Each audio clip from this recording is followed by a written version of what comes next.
Running around with my tips. Squat, stay down, squat, stay down, squat. What's up, guys? It's your boy Michael, aka Wrong Statues, aka the Afterman, and today we've got some NBA 2K17 Blacktop. Now, this is a rare 2K17 gameplay for me because I have really not been playing 2K17, and maybe I'll make a video explaining why. But outside of that, if you notice, these teams are either guys that got traded or guys that it was rumored they were going to get traded, or just things didn't work out, whatever it may be. Alright, so on the computer next to me right now, I have Real GM pulled up, and just a list of headlines from the day. Just gonna give my opinion on them, and just things like that. So the first thing we got is Raptors acquire PJ Tucker from the Suns. Now, this was a huge pickup. Now, the Raptors, from what I understand, sent Jared Sullinger. They sent Jared Sullinger and two second-round picks in 2018, if I'm not mistaken, and they might have sent a 20. I think it was a 2017 and 2018. It just says two second-round picks, so I'm not exactly sure the year, but that's a steal. I mean, for that team, I mean, you may think like, how is that a steal? You gave away two picks and a decent power forward for honestly just, a small forward. Like, what's so special about that trade? Well, here's the thing. The Raptors need some help on the wing. I mean, DeMarre Carroll is not the DeMarre Carroll we thought he'd be. And, of course, Terrence Ross is now gone now that Ibaka is there because of the Ibaka trade. So, because of that, they need something to kind of, replace. Sorry, how the hell I'm going to break these dudes down. Good lord. Alright, anyway. This is just a crazy dysfunctional team I'm playing with. They need a guy that can play defense, which PJ Tucker is actually pretty underrated defensively. He's actually a really good defender.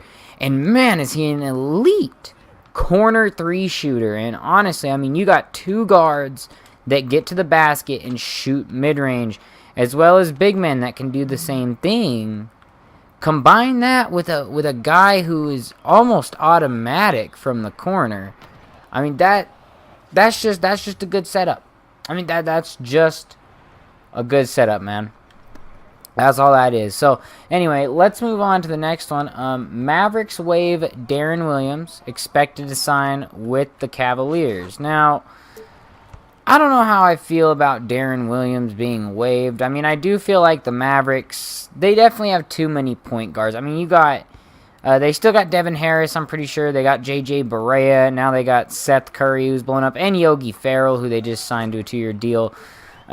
They have way too many point guards. They should just be happy that they don't still have Raymond Felton. That would just be way too many point guards on one team, and they definitely need to figure that out. They needed to figure that out. They need to cut down on some of their guards, figure out who they're going to keep and who they're not going to keep. They have way too many point guards, and while they're all good talents, you can't play 5 point guards at a time. So, you can. It's not illegal, but you're probably not going to find much success with it. Then again, the Mavericks haven't found much success with any lineup this year. But that's really beside the point.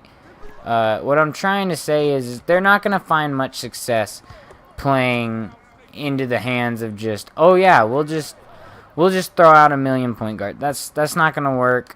This is definitely a good wave. Darren Williams may not be the point guard he was, 2-3 years ago. But he could still help out a playoff or even borderline playoff team. So going to the Cavs would be pretty interesting. I feel like the Knicks could use him, honestly. The Knicks need a freaking point guard that can shoot and pass and maybe create his own shot. No offense to Brandon Jennings, but he's not quite the player he used to be. And again, neither is Darren Williams, but for some reason, Brandon Jennings just pisses me off, and he doesn't seem to be as good as he just seemed to really dip off over the last few years, and I can't really figure out why, and I feel like the system doesn't really fit Brandon Jennings all that well. I feel like it's kind of dumb, and I mean, then Derrick Rose, that kind of just is what it is. Hold on. Let me scroll down. Let me see the next one. Okay, Paul George frustrated Pacers didn't loop him in on trade talk. So, by the sounds of this, Paul George was not involved in any of the trade talks. Now, here was my take on the whole Paul George thing was, you know, the Celtics should have made a move. Definitely should have made a move on Paul George. I would have been... Just like Colin Cowherd said, he did a whole bit where he was like, hey, you know, I mean, if they're just asking for Jay Crowder and a pick, you know, you can get another Jay Crowder. It's not very often you get another Paul George. And so you should just take that deal. And honestly, I would have taken that deal too. I don't know why they didn't. Obviously, the Pacers turned down every deal that was sent their way. There was obviously deals sent their way, but according to many sources, the Celtics did not want to give up their pick. So, as foolish as I think that is, I mean, it is what it is. And Paul George obviously should be frustrated. I mean, he's the star player, and he's not looped in on any talks of him being traded. They're just like, well, if we decide to trade you, we'll decide to trade you. And yeah, I could see why that may offend someone. Oh, man, I thought I was going to hit a trailer. There we go. Anyway, so I could see why he's mad, honestly. That's a pretty easy thing to see. And here's the thing. He'll probably go to the Lakers, low key. I mean, and here's the thing. I know people are saying that he wouldn't re-sign with anyone unless it was Indiana or the Lakers. But here's the thing, okay? If he goes somewhere like, let's say Boston, and they win 60 games, I mean, is he really going to want to go to the Lakers where they're going to win 40 games? Like, is he really going to be like, oh, I'm leaving in free agency to go sign with this shitty team real quick because I've had enough of winning. Winning sucks. Like, no one ever said that. He wouldn't do that. And you know that if they won games, he's not going to leave. As much as the basketball conspiracy theorist would love to tell you that he's going to just leave and, you know, go to LA, that's ridiculous. Now, if the Celtics completely freaking tanked for some, you know, measure of insanity, they just dropped off the face of competition, then I could understand maybe Paul George leaving, but Paul George is not leaving that team if they're winning games. I'm sorry. I mean, people could say all they want. He's just not leaving. Okay, so, again, I don't see. So, let's move on to the next person on the list, and that is, of all people, Chris Bosh. Chris Bosh joins TNT, won't attempt to return this season. So, Chris Bosh, obviously, he's not being waived by Miami. He's still under contract. He's still under a max contract. He just doesn't plan on trying to resume his career as of this season. He doesn't expect to be better. So he's going to take some time off, work with TNT, make some extra money. And you know what? I 100% understand that decision. And I respect that 100%. There is nothing wrong with him wanting to go to TV.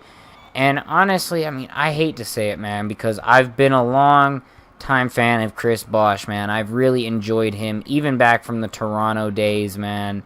My sister is a big Toronto Raptors fan, and so, you know, I've had to see Chris Bosh, you know, for a long time, man. And I've watched Chris Bosh's game over the years.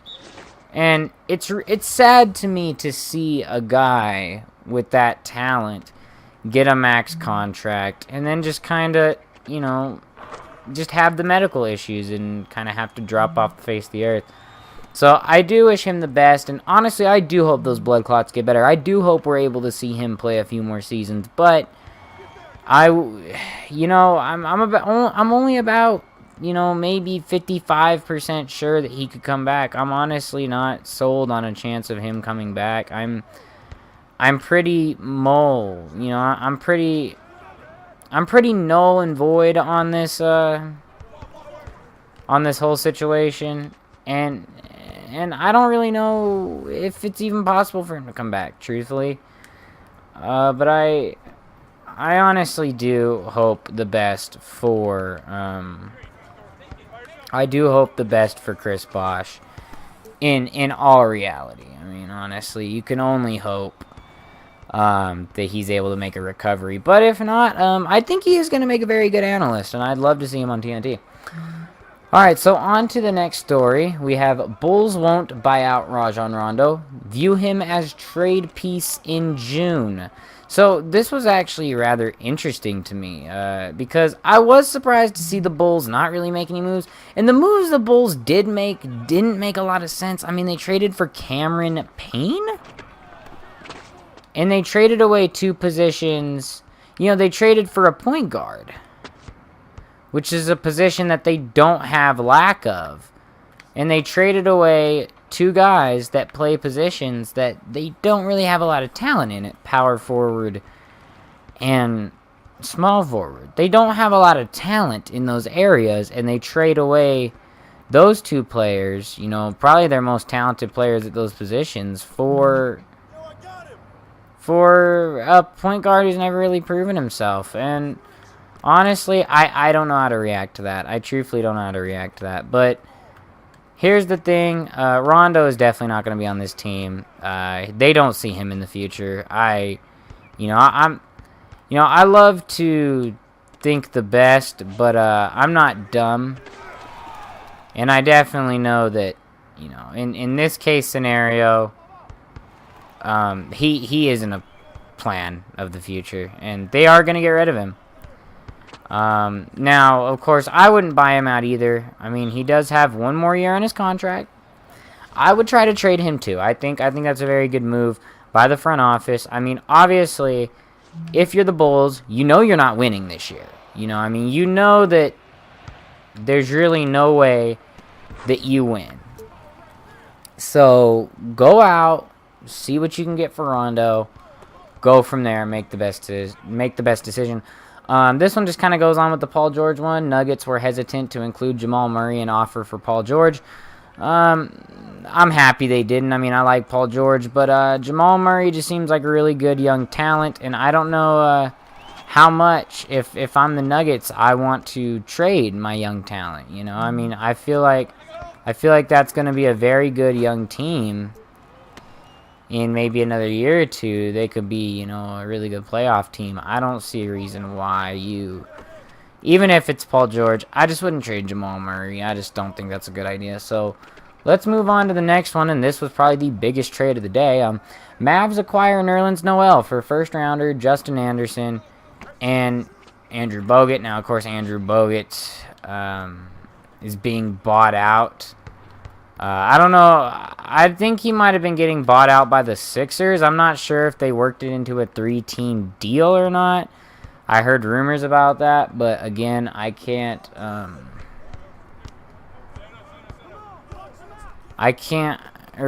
Excuse me. Yeah. I don't know if they worked it into a 3-team deal. I'm not 100% sure because I know that Philadelphia didn't want Bogut, so I don't exactly know what that situation is. But Justin Anderson, I don't really have an opinion on him. I haven't watched enough of Justin Anderson to give you a honest opinion on him.